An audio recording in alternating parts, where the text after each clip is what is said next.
Good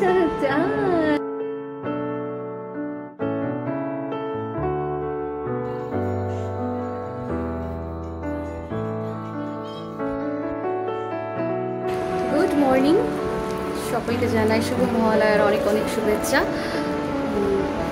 তো এখন আর চাইলেও তাড়াতাড়ি উঠতে পারি না, সেই ছোটোবেলার মতো মহালয়াও দেখতে পারি না। তো আজ আবার রয়েছে আমাদের বাড়িতে পুজো। তো পুজো হবে সন্ধ্যেবেলা, তার আগেই হয়তো বিকেল টাইমে রেডি হয়ে নেব, সেখানে যাব। তো আজকের ব্লগটা মেনলি থাকছে সেই আমাদের বাড়ির পুজো নিয়ে। আমাদের বাড়ির অনেক পুরনো আদি ঠাকুর, সেটা বলতে গেলে মূর্তি, কোনোরকম মূর্তি নেই, একটা ঘট রয়েছে, সেটাকেই আমরা মূর্তিরূপে পুজো করি। তো সেই পুজোই ব্লগটা আজকে শেয়ার করবো তোমাদের সাথে। আর তার আগে আমি ওয়েদারটা দেখাই, ওয়েদারটা কেমন। এই যে একদম বৃষ্টি, এই সবে বৃষ্টি হলো, তো মোটামুটি ওয়েদার ঠিক আছে, গরম না পড়লে ভীষণ ভালো।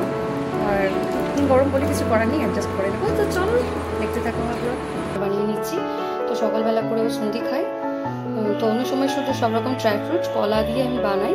তো আজকে একটু এতে কর্নফ্লেক্স দিয়েছি, কর্নফ্লেক্সটা একটু ভিজিয়ে রেখেছিলাম, এই মিক্সিতে দেওয়ার ফলে সেটা একদম পেস্ট হয়ে গিয়েছে। তো এই যে ওর খাওয়ার আমি রেডি করে নিয়েছি, স্মুদি। জানি না কতটা খাওয়াতে পারবো, মাথা গরম হয়ে গেছে। এই যে তোমার জন্য এত ক্লিপ নিয়ে এসেছি, দেখো তো। এই যে আমার পাপাটা কই, এটা আমার পাপা। এখন একটু মাথাটা ঠান্ডা হয়েছে পাপাটার, একটু মুখটা ক্লিন করে দিই।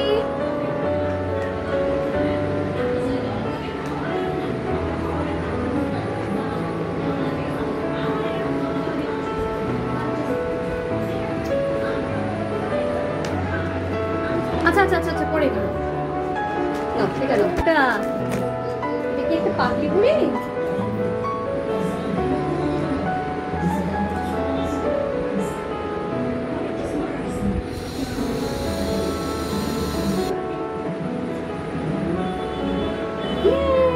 বাড়িতে গাড়ি কোথায়?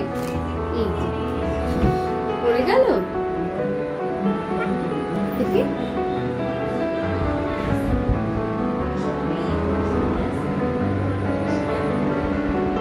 দিচ্ছি দাঁড়াও। কত সুন্দর লাগছে দেখতে, দেখি বাবা দেখি। এই যে এটা কেন, আমার দিকে উঁচুতে তাকাও তো। ওটা ধরে না সোজা, একটু উপরে তাকাও। টিক টিকি বাবা, টিক টিকি।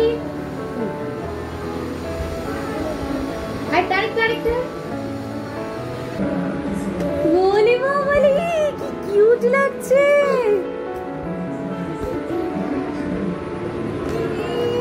যা এটা দেখলি,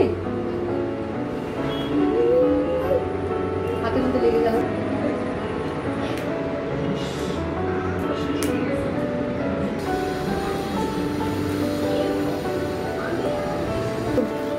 এই যে আমার কুচকুচোনা রেডি হয়ে গেছে, আর আমার একটু বাকি আছে। এখন আমরা বেরোবো। টাটা বলো তো বাবু, টাটা। মেয়েকে অনেক কষ্টে রেডি করিয়েছি, আর এখানে এসে যেটা আমার মেইন সমস্যা হয়েছে যে ও সবাইকে ভুলে গিয়েছে, কারোর বলে যেতে চায় না, তাই স্নানটাও আমাকে কোনো রকমে করতে হয়েছে। তো এখন পুজোর ডালাটা রেডি করে নিচ্ছি। তো এখানে আমি ঠাকুরের জন্য নিয়ে এসেছি বিভিন্ন রকমের ফল, তার সাথে প্রতি বছর ঠাকুরকে না আমি একটা ওড়না দিয়ে থাকি, সেই ওড়নাটা নিয়ে এসেছি। আর নিয়ে এসেছি একটা জবা ফুলের মালা। তো বাজারে বোনকে পাঠিয়েছিলাম, আমি আর আমার মেয়ের জন্য যেতে পারিনি, আর ও না মালাটা ঠিকঠাক মতো নিয়ে আসতে পারেনি। আর আমাদের বাড়ির এই পুজোয় সবাই না অনেক বড় বড় মোমবাতি জ্বালায়, তাই আমিও বাবুর জন্য একটা বড় মোমবাতি নিয়ে এসেছি। আর এখানে আছে কিছু দই মিষ্টি, আর আজ বাড়ির কাছেও প্রচুর জবা ফুল হয়েছিল, সেগুলোও নিয়ে নিয়েছি। তো এই যে আমার পুজোর ডালা, এখন বিকেল থাকতেই বেরিয়ে যাব, কারণ আমাদের এই পুজোতে না সন্ধ্যের আগেই ঠাকুরের ঘর বন্ধ করে দেওয়া হয়। তো চলেও এসেছি এখানে। তো ঠাকুরের প্রসাদগুলো এখানে সাজানোর আগেই আমি ঠাকুরের জন্য যে ওড়নাটা নিয়ে এসেছিলাম সেটা পরিয়ে দিলাম, আর পরিয়ে দেবো যে জবা ফুলের মালাটা নিয়ে এসেছিলাম। ইচ্ছে ছিল জবা ফুলগুলো যদি একটু টাটকা থাকতো, দেখতে হয়তো অনেক সুন্দর লাগতো, কিন্তু কি করব, আমি নিজে বাজারে যেতে পারিনি, বোন যা নিয়ে এসেছে সেটাই। আমি আর গুনি দেখিনি, তবে দোকান থেকে বলে দিয়েছে এই মালায় নাকি 108টা জবা ফুল রয়েছে। তো এখন তো ঠাকুরকে এগুলো সাজিয়ে দিলাম, ততক্ষণে সবাই মিলে ঠাকুরের ভোগগুলো রেডি করে দেন। তারপর সন্ধে হওয়ার আগে ঠাকুরকে অঞ্জলি দিয়ে দেবো, আর তারপর ঘর বন্ধ হয়ে যাবে। আর এখানে এসে আমি তো এক সমস্যায় পড়েছি। ওই যে আগেই বললাম, আমার মেয়ে আর কারোর কাছে যেতে চাইছে না, মানে কাউকেই হচ্ছে না, খুব স্বাভাবিকই সেটা। তো আমি না শান্তি মতো ঠাকুরকে যে প্রণাম করবো সেটাও পারছি না। এই যে অনবরত কেঁদে যাচ্ছে, তাই এসেই আগে ওকে কোলে নিয়েছি। যেমনি কোলে নিয়েছি, এই দেখো একদম চুপ। নম করো ঠাকুরকে। আগের বার এতটা বিরক্ত করেনি না? নম করে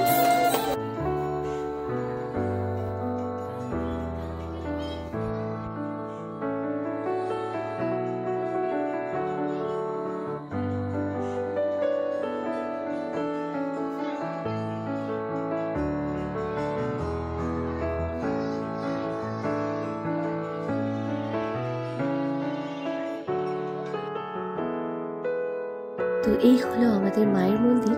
আর এখনো পুজোর সবকিছু জোগাড় চলছে। আর এখানে চলছে বিভিন্ন ফলমূল কাটা। আর আমাদের এই পুজোতে সাধারণত ঠাকুরকে সিন্নি প্রসাদই প্রধান ভোগ হিসেবে দেওয়া হয়, তো সেটাও এখানে সাজিয়ে দেওয়া হচ্ছে। আর এখানে দেখো আমার মেয়েকে ঘিরে সব বাচ্চারা বসে রয়েছে শুধু একটু ওর সাথে খেলার জন্য। কিন্তু সেদিকে কি আমার মেয়ের টাল রয়েছে? ও তো কাউকেই চেনে না, ও বেচারি কেঁদেই চলেছে। সত্যি বলতে গেলে অনেক দিন পর আবার বাড়িতে এলাম, প্রায় 3.5 মাস পর। আর ও তো ছোট বাচ্চা, এত কিছু আর মনে রাখতে পারে? যথারীতি সবাইকেই ভুলে গিয়েছে, তাই বেচারি অনবরত কেঁদে চলেছে। আর ওর দাদা দিদিরা অধীর অপেক্ষায় রয়েছে কখন ওর সাথে একটু খেলতে পারবে। তো এই যে এতক্ষণে মহারানীর মুখে একটু হাসি ফুটেছে।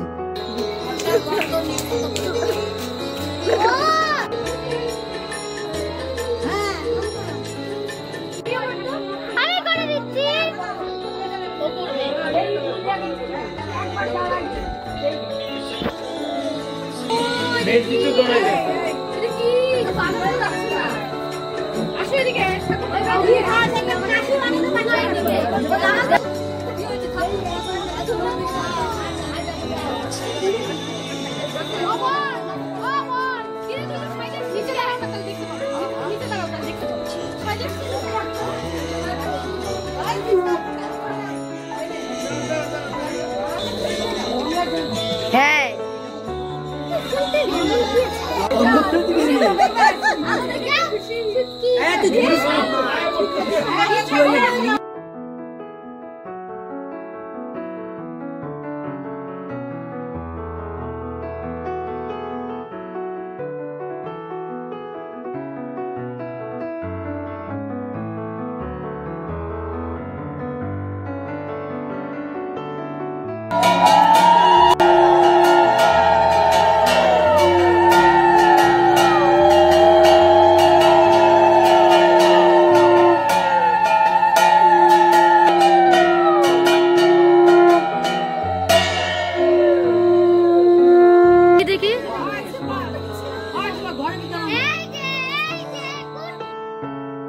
আর এখন এসেছি ঠাকুরকে অঞ্জলি দেওয়ার জন্য।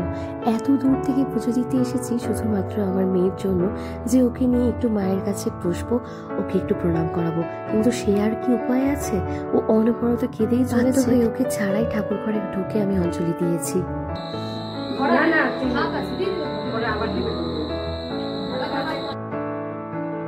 আর এবার অঞ্জলি শেষে বাবুর জন্য যে মোমবাতিটা নিয়ে এসেছি সেটা ধরিয়ে দিচ্ছি।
নমো নমো নমো নমো।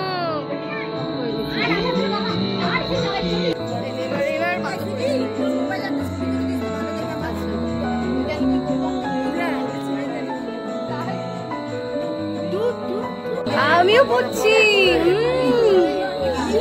দেখো দেখো দেখো, খুব খুশি, এইবার খুশি।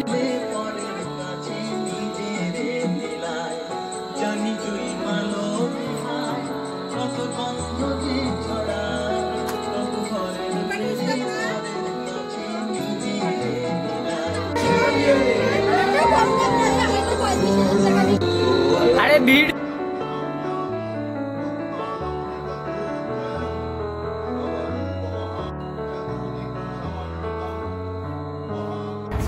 এই যে এখন প্রসাদ নিয়ে বসেছি। এখন তো এখন বাজে রাত্রি 9টা। তো এখন বাড়িতে এলাম ফ্রেশ হয়ে, এখন খাওয়াবো ওকে। এই যে এখন ওকে খাওয়াতে বসেছি। এই যে এরম অবস্থা, এক একবার খাওয়াতে আমার 1 ঘন্টারও বেশি সময় লাগে। আর কোথা দিয়ে এনার্জি চলে যায়।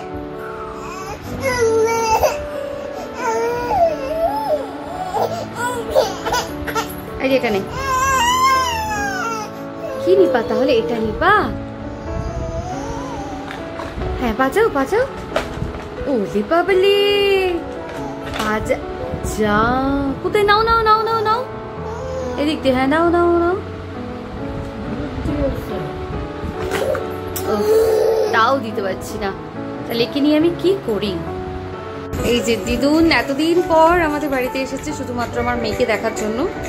আর আমার মেয়ে এত ভালো যে কারোর কোলে যায় না, কারোর কোলে না। তো এই যে রাত্রিবেলা অনেক যুদ্ধ করে ওকে খাইয়েছি, এখন আমি খেতে বসেছি। আর আমাদের এই পুজো করে কোনো রকম ভাত বা কোনো জিনিস খায় না, তার জন্য এখানে আমি মিল্ক পাউডার দিয়ে একটু দুধ বানিয়ে তার মধ্যে কর্নফ্লেক্স আর কলা দিয়ে খেয়ে নিচ্ছি। কারণ শুধু প্রসাদ খেয়ে থাকার কথা, আমি প্রসাদ খেয়ে পুরো রাতটা পার করা আমার পক্ষে একটু চাপের।